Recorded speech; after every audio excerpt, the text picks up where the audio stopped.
Okay, welcome back. We're in a laundry room. Isn't that a pretty setting? I mean, CGI techniques and all. Green screen? Can you like it? It's a green screen. We're gonna pick this. This works better than outside where you can't even see us. But we got our next beer. We've got White Flag from. I'm sorry. You're going to have to read that because my colorblindness is like screwing me on that. It's a Third Strike Apricot Saison. Oh my god. From Burnt Hickory Brewery. Sorry, that's okay. Like hurt my eyes. Spencer is colorblind, which is really weird for me because I don't know what it's like. Well, let me just tell you. This right here, I can barely read that. So the red on the blue? Yeah. The red on the blue right up there on the top. That hurt. That was what was hurting my eyes. I was trying to read that, but The Burnt Hickory Brewery. I don't know what that feels like. So anybody who's colorblind, honestly, I don't know what it feels like. Spencer does. I've heard talk in my family of buying me those glasses that are supposed to fix it. Yeah. But it's a lot of talk. It's a lot of talk. You're like, don't talk about it. Yeah. They're like, oh, it'd be really cool if you got those. It would. Buy them. Don't talk about it. It's like, you should do the Arnold voice. Don't talk about it. Get to the chopper. Get me the glasses. It's cancer. But it's a serious thing, though. Yeah. And unless you have it, you don't know what it's like because you take advantage of the colors that you have. I mean, it's not like, I'll say, being the person that has it, it's not like serious, like, some other disabilities, but, I mean, you get some questions. The dumbest one I've got, and Molly, if you watch this, I'm not calling you dumb, but the dumbest one I got was... It's a silly question. It was a very silly question.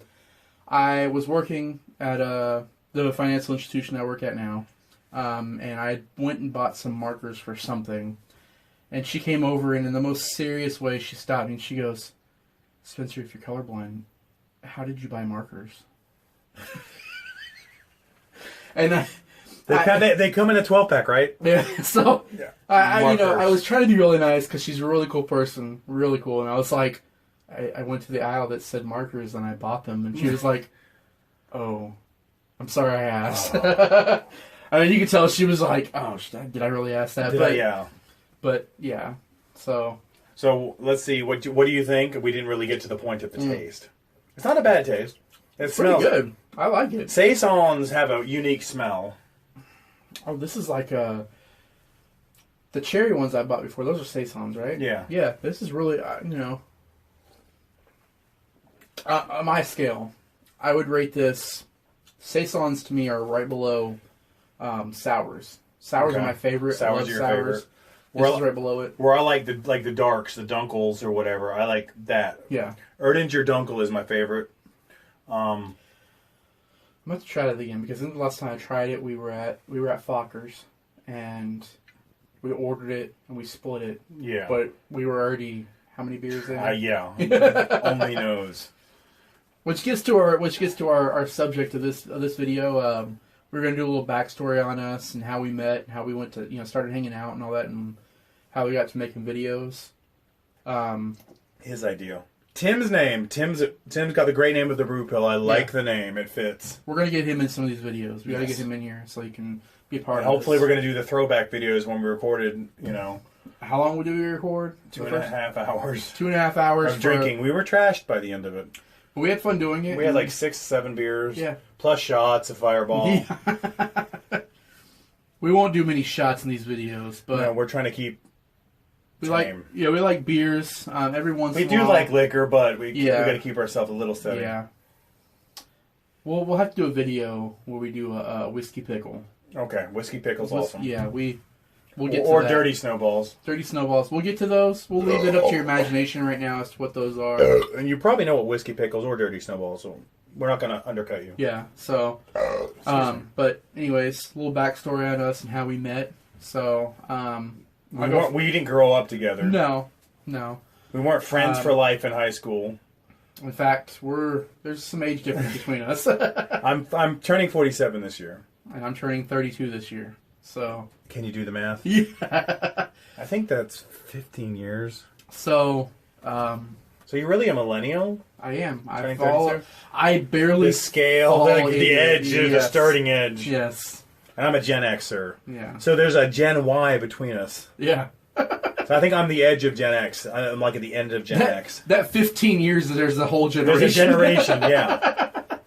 So, I'll let you start since you're a little older. I want to hear your... Okay. So, I've been a little bit of everywhere. My dad was in the Air Force, so I was a dependent. So, I was born in Tennessee, Memphis.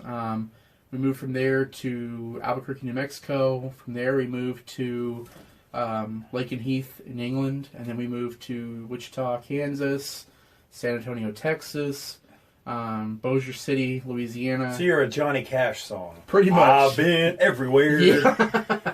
So, and then in Bossier City, Louisiana, I mean, it was very, not to rag on anybody there. I mean, people got their lives going on there. But for me, How old were you when you were there? I was in high school. Okay. Yeah, so I did my 4 years. So like 9 years old?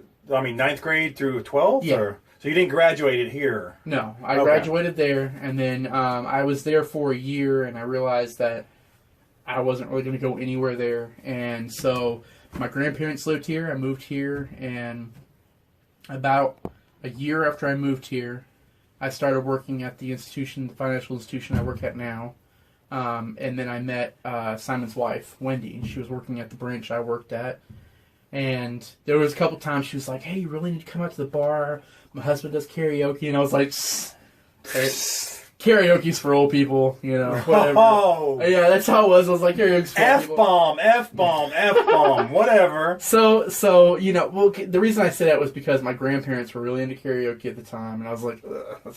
I loved it when your grandfather came in and sang. Do. When he would sit there and he goes, I used to sing karaoke, and this is what I sang. I was like, you want to sing it? Yeah. And we put it on for him. Yeah. So I finally, one night, I went up there, and I had a blast. And that was it. Every Saturday night, I was there. This one he was single. Yeah. And we started, every Saturday night I was there. I was hanging out with him. We were drinking Yingling, because that was a new beer in the new beer. Yeah. Yingling, even though it's the oldest brew in America, it was the new beer here. And it was inexpensive. It was like $6 for a pitcher at the time. It was, you can't beat those prices. No. And we were doing at the time. Neither one of us. I mean, I was single. He was married, but he didn't have kids. So it was kind of like we could do what we wanted. So I mean, we were doing. I can do what I want. We were doing shots and beer, and we were having a great time. Yeah. His wife was driving us home. There was many times that you had more than me. Yeah, and so we kind of went from there. Karaoke kind of got us together, and See, I remember the first time I met Spencer, because every year they do an awards ceremony, or I called it a Christmas party. Can't do that. That's not politically correct. It's not a Christmas party. But it's an end of the year celebration or whatever. Yeah. I think it's pretty cool because they paid for food and there was a bar, even though you had to pay for your bar. It'd be even cooler if they gave you free beer. Yeah. But I think it was a year or two, I would sit there. Like, Spencer was the friendliest guy. It was before this shit was on his face. Sorry. Stuff.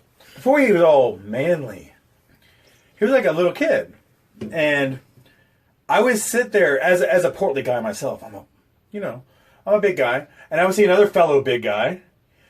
And he was having fun doing stuff. And I was like, I kind of want to hang out with this guy. I want to have drinks with him. That's what I told Wendy. Like, is Spencer going to be there? I would be always like, is Spencer going to be there? Yeah, Spencer's going to be there. This is before we became friends. It's like, a mandate. It was like a Scrubs thing. It was like, it was JD and Turk. and sometimes in life you meet people as friends.